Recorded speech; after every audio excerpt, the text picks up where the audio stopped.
નમસ્કાર. જયેશ રાદડિયાનો મોટો ખળભળાટ.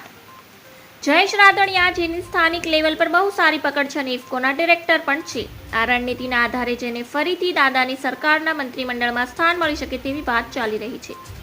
એવામાં જામનગરના ધારાસભ્ય રીવાબા જાડેજાનું નામ યાદીમાં આગળ ચાલી રહ્યું છે. બીજી તરફ જામનગર ગ્રામીણના ધારાસભ્ય અને કેબિનેટ મંત્રી રાઘવજીભાઈ પટેલને સ્વાસ્થ્યના કારણે આરામ આપી શકે તેવી ચર્ચાઓ પણ ચાલી રહી છે. હાલમાં તમામ મંત્રીઓને કોઈ નીતિ વિષયક નિર્ણયો નહીં લેવા આપવામાં આવે સૂચના બાદથી મંત્રીમંડળના વિસ્તરણની ચર્ચાએ વધુ વેગ પકડ્યો છે.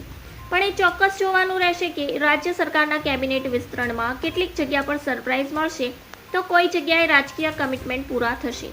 સૂત્રો પરથી માહિતી મળતી અનુસાર લોકસભા ચૂંટણીમાં જે રીતે ખાસ રાજકોટથી શરૂ થયેલા ક્ષત્રિય આંદોલનના છાંટા સમગ્ર રાજ્યમાં જોવા મળ્યા હતા તેને ધ્યાનમાં રાખીને કોઈ ક્ષત્રિય ચહેરાને મંત્રીમંડળમાં સ્થાન મળી શકે છે. ધન્યવાદ. જય હિન્દ.